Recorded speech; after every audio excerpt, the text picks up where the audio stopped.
फिर से आपको अपना YouTube channel study and video में आपका स्वागत है। आज हम इस वीडियो में बात करने वाले हैं दिल्ली आईटीआई के सबसे महत्वपूर्ण वीडियो है ये आप ध्यान से देख लेंगे तो आपको जो है रजिस्ट्रेशन से लेकर एडमिशन तक के कोई भी प्रॉब्लम नहीं आएगा। ठीक है, ये देख लेते हैं तो आपको जो है रजिस्ट्रेशन भी नहीं रुकेगा। कुछ स्टूडेंट जो है गलतियाँ कर देते हैं एडमिशन के समय, रजिस्ट्रेशन के समय, जिस समय जो है उसके बाद जो फिजिकल रिपोर्टिंग में कुछ दिक्कत होते हैं, कुछ ऑब्जेक्शन हो जाता है जिसके कारण जो है एडमिशन रुक जाता है। तो वो चीज़ आपको ध्यान रखते हुए जो है ये वीडियो को जो है शुरू से लेकर अंत तक देखना है। अगर अभी तक हमारे चैनल को सब्सक्राइब नहीं किए तो सब्सक्राइब कर दे, साथ के साथ बेल आइकन दबा दे जिससे जो है नोटिफिकेशन आपको भी ऑन टाइम मिल जाए। इस वीडियो में जो है मैं कवर करने वाला हूँ सबसे पहले रजिस्ट्रेशन में जो है क्या क्या चीज़ डिटेल्स है उसके बारे में बात करेंगे। उसके बाद जो है रजिस्ट्रेशन हो जाता है तो उसके बाद जो है रजिस्ट्रेशन पेमेंट करना होता है, रजिस्ट्रेशन फ़ी पेमेंट होता है। फ़ी पेमेंट हो जाता है तो उसके बाद जो है आपको डॉक्यूमेंट्स वेरिफिकेशन होता है। डॉक्यूमेंट्स वेरिफिकेशन होने के बाद जो है डॉक्यूमेंट्स वेरिफिकेशन के बारे में बात करेंगे। उसके बाद जो है डॉक्यूमेंट्स वेरिफिकेशन हो जाता है तो उसके बाद जो है एक आपका ऑप्शन खोल दिया जाता है जिसे आप कहते हैं चॉइस फिलिंग। चॉइस फिलिंग के बारे में बात करेंगे। चॉइस फिलिंग हो जाता है तो उसके बाद जो आपको रैंकिंग जनरेशन होता है, यानी कि रैंक जनरेशन होता है, उसके बारे में बात करेंगे। उसके बाद जो है रैंक जनरेशन हो जाता है। उसके बाद जो है एक रैंक जनरेशन हो जाता है। उसके बाद जो ऑब्जेक्शन फॉर्म फिल किया जाता है तो ऑब्जेक्शन फॉर्म के बारे में बात करेंगे। उसके बाद जो है ऑनलाइन काउंसलिंग होता है, ऑनलाइन काउंसलिंग के बारे में बात करेंगे। ऑनलाइन काउंसलिंग हो जाता है तो उसके बाद जो है फिजिकल रिपोर्टिंग होता है। नहीं, फिजिकल रिपोर्टिंग से पहले जो आपको फ्रीजिंग के बारे में बात करेंगे। फ्रीजिंग के बारे में बात करने के बाद जो है फिजिकल रिपोर्टिंग के बारे में बात करेंगे। उसके बाद जो है एडमिशन पेमेंट होता है उसके बारे में बात करेंगे। उसके बाद जो जैसे एडमिशन पेमेंट हो जाता है तो उसके बाद जो है क्लास कब से स्टार्ट होने वाला है उसके बारे में बात करेंगे। तो यानी कि वीडियो जो है बहुत ही ज़्यादा इंफॉर्मेटिव है, बहुत ही ज़्यादा महत्वपूर्ण है। तो वीडियो को जो है शुरू से लेकर अंत तक देखना है और ये वीडियो को जो है ज़्यादा से ज़्यादा शेयर कर देना जो दिल्ली आईटीआई में एडमिशन लेना चाहते हैं। ठीक है, तो बाकी वीडियो को जो है शुरू करते हैं। तो सबसे पहले हम बात कर लेते हैं रजिस्ट्रेशन के बारे में। रजिस्ट्रेशन में जो है आपको दो चीज़ की आवश्यकता पड़ता है। पहला जो है मोबाइल, दूसरा ईमेल आईडी। ईमेल आईडी आपको जो है बना लेना है, क्रिएट कर लेना है। और मोबाइल जो है मोबाइल नंबर आपको वो रखना है जो आपके पास हमेशा रहता है, उस जिस पे जो है आपको सारी डिटेल्स, सारे इन्फॉर्मेशन जो है आपको मतलब कि ऑन टाइम मिल जाता है। ठीक है, तो यानी कि मोबाइल नंबर एक पर्सनल रखना है, दूसरा ईमेल आईडी आपको पर्सनल रखना है जिसपे जो है केवल जो है दिल्ली आईटीआई का एडमिशन से संबंधित है और जो कि आगे भी काम आता है। ठीक है, यानी कि एक आपको ऑफिशियली जो है एक ईमेल आईडी बना लेना है जिसमें जो आपको दिल्ली आईटीआई से संबंधित इन्फॉर्मेशन मिलता रहे। ये दोनों चीज़ आप क्रिएट कर लेते हैं। उसके बाद जो आपका रजिस्ट्रेशन करना होता है। रजिस्ट्रेशन में कॉमन क्वेश्चंस होते हैं, कॉमन चीज़ होते हैं, वो सारी चीज़ फिल कर लेते हैं। आपसे संबंधित क्वेश्चंस होते हैं, वो सारे फिल करने के बाद जो है रजिस्ट्रेशन हो जाता है। रजिस्ट्रेशन होने के बाद जो है एक आपको एप्लीकेशन नंबर प्रोवाइड कराया जाता है। ठीक है, वो एप्लीकेशन नंबर जो है आपको उससे जो है लॉगिन करना होता है, साइन इन करना होता है। जैसे आप साइन इन कर लेते हैं, साइन इन करने के बाद जो आपसे जो है कुछ डिटेल्स पूछे जाते हैं रजिस्ट्रेशन, यानी कि जैसे आपका साइन इन हो जाता है उसके बाद जो रजिस्ट्रेशन फॉर्म ओपन हो जाता है। यानी कि आप जब साइन इन कर लेते हैं, साइन इन का प्रोसेस क्या होता है, जैसे ही आप रजिस्ट्रेशन हो जाता है एप्लीकेशन नंबर मिल जाएगा। एप्लीकेशन नंबर मिलने के बाद जो है वो एप्लीकेशन नंबर आप डालेंगे, पासवर्ड डालेंगे और जो आपका कैप्चर कोड होता है वो आप फिल करेंगे। तो उसके बाद जो आपसे एक ओटीपी के लिए जो है माध्यम पूछा जाता है जिसमें जो है ईमेल आईडी या फिर मोबाइल नंबर होते हैं। ये इन दोनों में से एक चॉइस करते हैं। उसके बाद जो है आपके मोबाइल पर एक ओटीपी भेजा जाता है।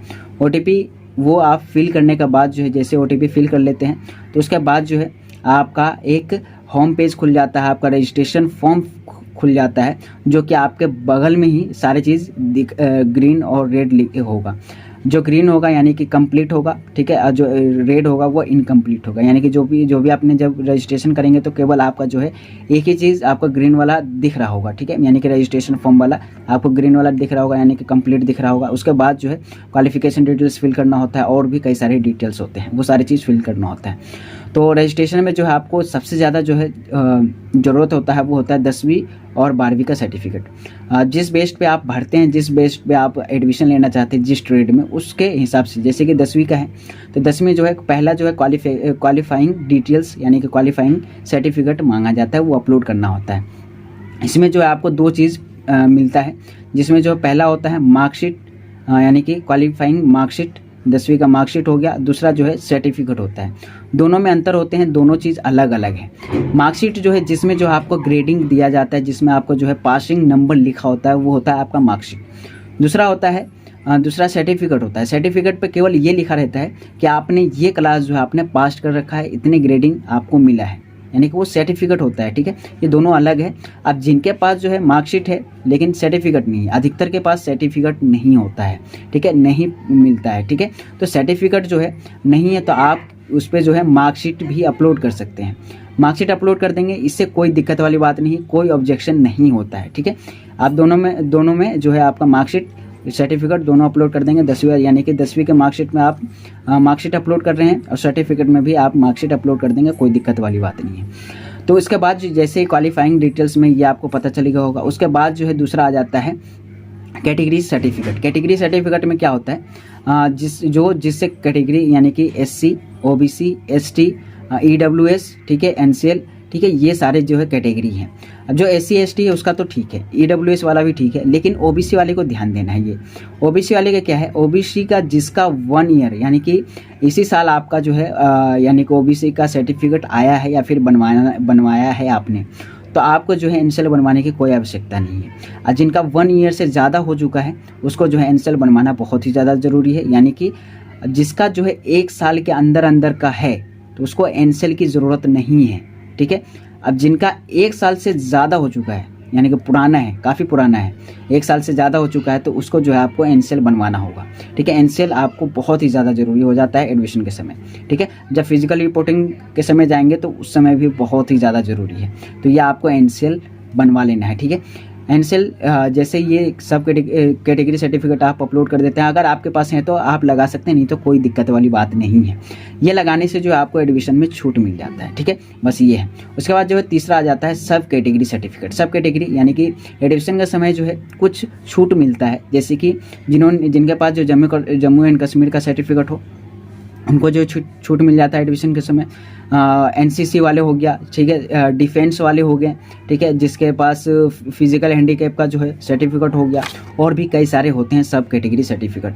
अगर उसके बारे में ज़्यादा से जानना है तो आपको जो कमेंट कर देना है, जिस चीज़ के ऊपर आप ज़्यादा डिटेल से जानना चाहते हैं वो जो है आपको वीडियो में जो है कमेंट कर देना है, उसके ऊपर मैं डिटेल से ला दूंगा वीडियो, आप वो देख लेंगे, ठीक है।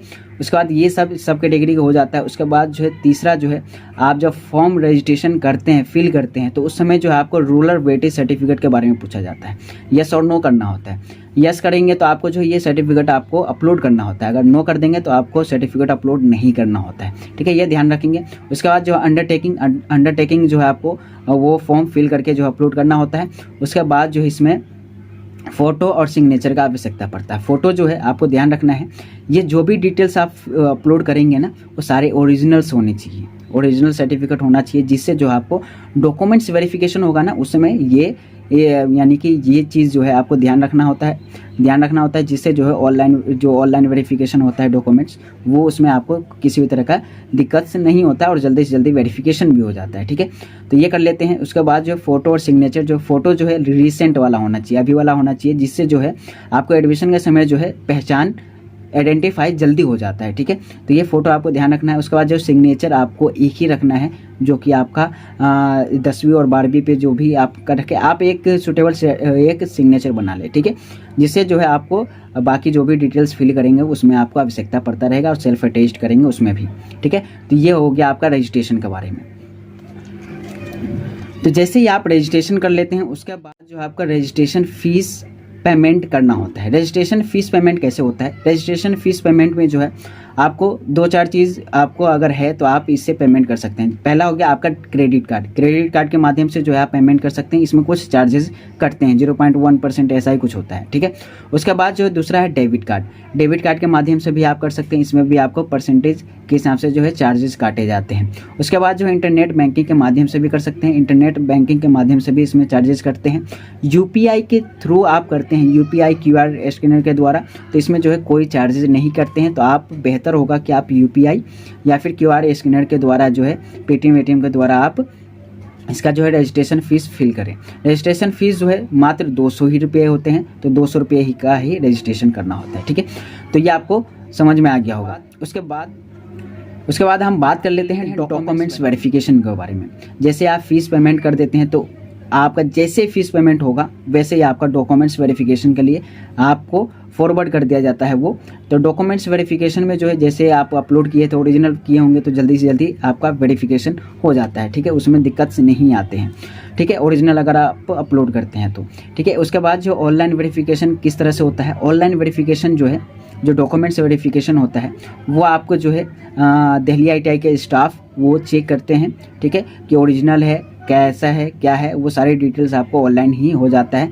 अब जैसे ही ये ऑनलाइन हो जाता है तो वो एक स्लिप भेज देते हैं, जो डॉक्यूमेंट्स वेरिफिकेशन जिसके द्वारा होता है उसका नाम लिखा होता है, वो डॉक्यूमेंट्स वेरिफिकेशन वाला आपको प्रिंट करवा लेना होता है, निकलवा लेना होता है, जिससे जो आपको फिजिकल रिपोर्टिंग के समय ये इसकी आवश्यकता पड़ता है वो आपको देना होता है, ठीक है। तो ये ऑनलाइन वेरिफिकेशन डॉक्यूमेंट्स होने के बाद जो है उसके बाद आपका जो है एक ऑप्शन खुल जाता है चॉइस फिलिंग का। जैसे ऑनलाइन वेरिफिकेशन डॉक्यूमेंट्स हो जाता है तो आपको जो है चॉइस फिलिंग क्या होता है, चॉइस फिलिंग के माध्यम से जो है आपको जिस ITI में आप एडमिशन लेना चाहते हैं उसको जो है आप सबसे ऊपर रखेंगे, जिस ट्रेड में आप लेना चाहते हैं उसको आप ऊपर रखना होता है, ठीक है, जिससे जो आपको चॉइस के हिसाब से जो आपको उसमें एडमिशन मिल जाता है, ठीक है। यानी कि मान लेते हैं मैं जो हूँ पूसा ITI में एडमिशन लेना चाहता हूँ, पूसा ITI वो भी किस में, इलेक्ट्रीशियन में या फिर RAC में, तो इसको जो है मैं सबसे ऊपर रखूँगा, पहले पे दूसरे पे, इस तरह से जो है रैंकिंग के हिसाब से आपको लगाना होता है, सीरियल वाइज सीक्वेंस वाइज लगाना, यानी कि मतलब कि फिल करना होता है, ठीक है। वो फिल कर लेते हैं तो उसी के आधार पे जो है आपको काउंसलिंग के समय जो है उसी के आधार पे आपको मतलब कि दिया जाता है सेंटर और उसमें एडमिशन मिलता है, ठीक है। तो ये चॉइस फिलिंग के बारे में पता चल गया होगा। उसके बाद जो है चॉइस फिलिंग हो जाता है तो उसके बाद आपको जो है एक जनरेशन होता है, यानी कि एक टेंटेटिव रैंक जनरेशन होता है, वो आपके मार्कशीट के आधार पे किया जाता है और आपके कैटेगरी यानी कि जो कि आपने सर्टिफिकेट लगाया था, कास्ट कैटेगरी सर्टिफिकेट, उसके आधार पे जो है आपको रैंक दिया जाता है। टेंटेटिव होता है वो, ठीक है, फाइनल रैंक नहीं होता है, ठीक है, वो रैंक आ जाता है। उसके बाद जो है आपको ऑब्जेक्शन फॉर्म भी दिया जाता है। अगर किसी भी तरह का कोई दिक्कत से होता है डॉक्यूमेंट्स में तो वो आप ऑब्जेक्शन फॉर्म भी फिल कर सकते हैं। वो आपको जो है ITI यानी कि फिजिकल के समय जाना होगा। फिजिकल अगर कुछ दिक्कत से होता है तो वो आपको जो है दिल्ली ITI में जाके जो है आपको बताना होता है, जो भी दिक्कत से होता है, जो भी आपका ऑब्जेक्शन होता है, ठीक है।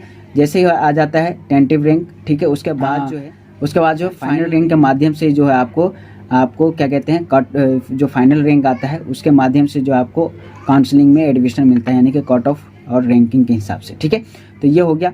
उसके बाद अब हम बात कर लेते हैं, जैसे आपका रैंक आ जाता है तो उसके बाद जो है आपको एक ऑनलाइन काउंसलिंग होता है। ऑनलाइन काउंसलिंग जिसे आप कट ऑफ के माध्यम से जानते होंगे, कट ऑफ हो गया, राउंड हो गया, ठीक है, कट ऑफ हो गया, राउंड हो गया, ऑनलाइन काउंसलिंग हो गया, इसके नाम से आप जानते होंगे, ठीक है। यानी कि कट ऑफ आता है, यानी कि एक जो आपने चॉइस किया था उसके आधार पे जो है आपको एक सेंटर दिया जाता है जिसमें आपका एडमिशन होता है, वो चीज़ आ जाता है। क्या होता है ऑनलाइन काउंसलिंग में, इसमें जो कट ऑफ आ जाता है तो उसमें जो है फर्स्ट राउंड आएगा, सेकंड राउंड आएगा, थर्ड राउंड आएगा। तो यानी कि फर्स्ट राउंड में जैसे आपका आता है, यानी कि आपने जब रजिस्ट्रेशन कर रहे थे तो उस समय जो है आपको चॉइस फिल किए होंगे, तो वो फिलिंग करने के आधार पे जो है आपको एक सेंटर दिया जाता है जिसमें जो है आपको एडमिशन के समय जाना होता है। तो वो जो है ऑनलाइन काउंसलिंग होता है कट ऑफ के माध्यम से, ठीक है। फर्स्ट राउंड आएगा, सेकेंड राउंड आएगा, थर्ड राउंड आएगा, यानी कि जब आपका राउंड आएगा जब आपको जो है चॉइस फिलिंग करना होता है, ठीक है। आपका मान लेते हैं फर्स्ट राउंड में आपका नाम नहीं आता है तो आपको जो है चॉइस फिलिंग आप चेंज भी कर सकते हैं। सेकेंड राउंड के जैसे कि सेकेंड राउंड आएगा तो उससे पहले ही 1-2 दिन पहले ही आपको इन्फॉर्म कर दिया जाता है, वो आप शेड्यूल में चेक कर लेंगे, ठीक है। तो वो सारी डिटेल जो है मैंने बता रखा है ऑलरेडी, मैंने लास्ट वाले वीडियो में बता रखा है, तो वो वीडियो चेक कर लेंगे, आपको जो है डिस्क्रिप्शन में या फिर कमेंट बॉक्स में मिलेगा। ये सारे डिटेल्स जो है आपको वीडियो, एक सूटेबल वीडियो सभी पे बना हुआ है, तो वो आप जाके चेक कर लेंगे। तो जैसे ही आपका यानी कि फर्स्ट राउंड में नाम नहीं आता है तो आपको जो है सेकेंड चॉइस फिलिंग में भी आप फिल कर सकते हैं या फिर चेंज भी कर सकते हैं। उसके बाद जैसे ही हो जाता है ये, उसके बाद आपको जो है एक फ्रीज करना होता है, यानी कि आप जिस ITI में आप एडमिशन लेना चाहते थे उस ITI में आपका जो है नाम आ गया है, उसी ट्रेड में आ गया है जिसमें आप चाहते थे, तो उसको जो है लॉक करना होता है, फ्रीज बोलते हैं, तो वो लॉक करना होता है, फ्रीजिंग सबमिट होता है। तो फ्रीजिंग सबमिट आप कर देंगे और वो फ्रीजिंग सबमिट जो भी होगा वो आप जाके जो है ITI में आप सबमिट कर देते हैं डॉक्यूमेंट्स। और जब फिजिकल रिपोर्टिंग होता है तो आपको जो है उसमें आपको एडमिशन मिल जाता है, यानी कि लॉक हो जाता है आपका, उसमें जो है फिल हो जाता है, यानी कि आप उसमें ITI में एडमिशन ले चुके हैं।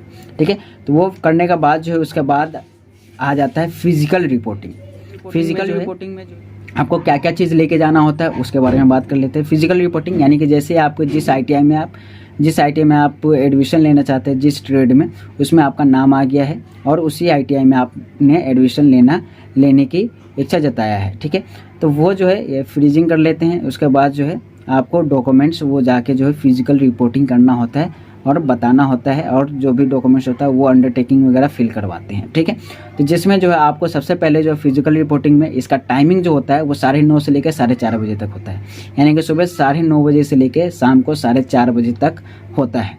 इसमें जो है आपको copy of seat allotted letter, जो भी आपको जिसमें नाम आया है उस सेंटर पे जाके जो है जो भी अलॉटेड होता है वो आपको प्रिंट करवा लेना होता है, निकलवा लेना होता है, और वो लेके जो है आपको जाना होता है और वहाँ पे सबमिट करना होता है, यानी कि वो आपको लगेगा। दूसरा जो है copy of provisional admission certificate, ठीक है, वो भी आपको जो है ऑनलाइन आपके उसी से रजिस्ट्रेशन फॉर्म जब कर रखे होते हैं उसी में जो है सारा चीज़ ये डिटेल्स होता है, प्रोविजनल एडमिशन स्लिप होता है, वो आप प्रिंट आउट निकलवा लेंगे। उसके बाद जो भी आपने अपलोड किया है, जो भी आपने डॉक्यूमेंट्स जब रजिस्ट्रेशन हो रहा था जो भी आपने अपलोड किया है वो सारे डॉक्यूमेंट्स आपको जो है ओरिजिनल लेके जाना होता है। ठीक है, ओरिजिनल लेके जाना होता है, प्लस में फ़ोटोकॉपी वो सारे लेके जाएंगे। उसके बाद जो है जो भी डॉक्यूमेंट्स है आपका वो सब पे जो है सेल्फ अटैच्ड होना चाहिए। सेल्फ अटैच्ड यानी कि उस पर सारे डॉक्यूमेंट्स पे आपका जो है साइन होना चाहिए। ठीक है, उसके बाद जो है इसके अलावा जो है आपको क्या क्या चीज़ आवश्यकता पड़ता है, उसके बाद जो है मेडिकल फिटनेस सर्टिफिकेट की आवश्यकता होता है। वो आपको फॉर्म देंगे, वो फॉर्म का लिंक जो है मैं डिस्क्रिप्शन में डाल दूंगा, या फिर उसके ऊपर जो है मैं ऑलरेडी वीडियो बना रखा हूँ, वो आप जाके चेक कर लेंगे कि मेडिकल फिटनेस सर्टिफिकेट का फॉर्म कैसे होता है। वो आपको प्रिंट करवा के आपको जो है डॉक्टर के माध्यम से या फिर MBBS या फिर BMS के माध्यम से जो है आपको वो चीज़ आपको करवाना होता है। ठीक है, तो ये मेडिकल फिटनेस सर्टिफिकेट। उसके बाद जो भी आपका सेल्फ अटैच्ड होता है प्रोविजन ऑफ रैंकिंग अंडरटेकिंग होता है, वो आपको फॉर्म फिल करना होता है। उसके बाद जो है अंडरटेकिंग फॉर्म होता है वो आपको दिल्ली ITI के द्वारा ही मिलता है। ठीक है, पेरेंट्स का जो भी होता है अंडरटेकिंग वो भी आपको वहीं से मिलता है। उसके बाद जो सेल्फ अटैच्ड कैरेक्टर सर्टिफिकेट, अगर आपके पास कैरेक्टर सर्टिफिकेट नहीं है, ठीक है, तो आपको जो है सेल्फ अटैच्ड भी यानी कि आप खुद ही फॉर्म फिल करके दे सकते हैं, या फिर आपको जो है जिस इंस्टीट्यूट से लास्ट ईयर आपने पास किया है वहाँ से जो आप ये कैरेक्टर सर्टिफिकेट बनवा सकते हैं। ठीक है, वहाँ से मिल जाता है आपको कैरेक्टर सर्टिफिकेट। तो वो कैरेक्टर सर्टिफिकेट हो गया। उसके बाद जो है आपको आधार कार्ड की आवश्यकता होता है। आधार कार्ड में जो है आप फोटोकॉपी भी ओरिजिनल दोनों लेके जाना होता है, वो लेके जाएंगे। उसके बाद जो है इसके अलावा जो है आपको 3 से 4 फ़ोटो, इसमें लिखा हुआ 3, तो आपको 3 से ज़्यादा लेके जाना है फ़ोटो। ठीक है, 3 आपको पासपोर्ट साइज़ फ़ोटो होना चाहिए। ठीक है, जो कि मतलब कि रिसेंट वाला होना चाहिए। ये कर लेते हैं। उसके बाद जो है आपका एडमिशन हो जाता है। एडमिशन लेते हैं आप, जब आप जाके सबमिट कर देते हैं, लॉक कर देते हैं, फ्रीज कर देते हैं, उसके बाद जो है आपको उसमें एडमिशन मिल जाता है। मिलने के बाद जो है उसके 4 से 5 घंटे बाद, या फिर आपको शाम के समय जो है 5 से 6 बजे के बाद आपका जो है एक एडमिशन पेमेंट करना होता है। एडमिशन पेमेंट जो है लगभग जिस ट्रेड में, जिस ITI में आपने एडमिशन लिया है उसका जो है पेमेंट होता है लगभग 2 से 3-4 हज़ार इसके आसपास होता है। वो आपको जो है एडमिशन पेमेंट करना होता है। एडमिशन पेमेंट में जो है credit card, debit card, net banking और UPI ये सारे अवेलेबल होते हैं, यानी कि जितने भी ऑनलाइन पेमेंट्स है वो सारे अवेलेबल होते हैं। आप डेबिट कार्ड, क्रेडिट कार्ड या फिर नेट बैंकिंग के माध्यम से करते हैं तो आपको जो है कुछ % का चार्जेस कटता है। अगर आप UPI या फिर फ़ोनपे या गूगल पे के माध्यम से करते हैं तो इसमें जो है किसी भी तरह का कोई पेमेंट्स डिडक्ट नहीं होता, इसके अलावा पेमेंट नहीं करता, यानी कि कोई चार्जेस नहीं करता है। ठीक है, तो जैसे आप पेमेंट कर देते हैं उसके बाद जो है आपको उस ट्रेड में जब आप पेमेंट करते हैं उसके बाद ही आपका एडमिशन हो जाता है। फाइनली जो है आपको जो है एडमिशन मिल जाता है जिस ट्रेड में, जिस ITI में आपने सोचा था। ठीक है, एडमिशन मिलने के बाद जो है आपको जो है टाइमिंग, जो क्लास का टाइमिंग होता है वो ITI के माध्यम से आपको उसी ITI के माध्यम से आपको बता दिया जाता है कि कब से क्लास स्टार्ट होने वाला है। वो आपको जो है एक ग्रुप में व्हाट्सएप ग्रुप बना दिया जाता है, उसमें जो है आपको एडमिशन यानी कि जो भी इन्फॉर्मेशन होता है उसमें आपको टाइम टू टाइम अपडेट मिलता रहता है। तो इस तरह से जो है दिल्ली ITI में रजिस्ट्रेशन से लेके पूरे एडमिशन तक का प्रोसेस होता है। इसमें आशा करता हूँ कि ये आपको जो वीडियो बहुत ही ज़्यादा इन्फॉर्मेटिव, बहुत ही ज़्यादा महत्वपूर्ण, बहुत ही ज़्यादा मददगार मिला होगा इसकी वीडियो के माध्यम से। तो वीडियो को जो है ज़्यादा से ज़्यादा अपने दोस्तों के पास शेयर कर देना, अपने जो भी ग्रुप्स होगा आपके स्कूल्स ग्रुप्स उसमें भी शेयर कर देना। तो ये जो है इस तरह से जो आपको रजिस्ट्रेशन से लेकर पेमेंट तक का, क्लास तक का पूरा डिटेल्स मैंने बता दिया है। आशा करता हूँ कि वीडियो आपको बहुत ही ज़्यादा हेल्पफुल रहा होगा। बाकी अगर छोटा सा भी आपको हेल्प मिला हो तो चैनल को जो है ज़रूर सब्सक्राइब कर देना है, जिससे जो है मुझे बहुत ही ज़्यादा मोटिवेट मिलता है। वीडियो को लाइक भी कर देना। बाकी मिलते हैं अगले वीडियो में, तब तक के लिए जय हिंद, जय भारत।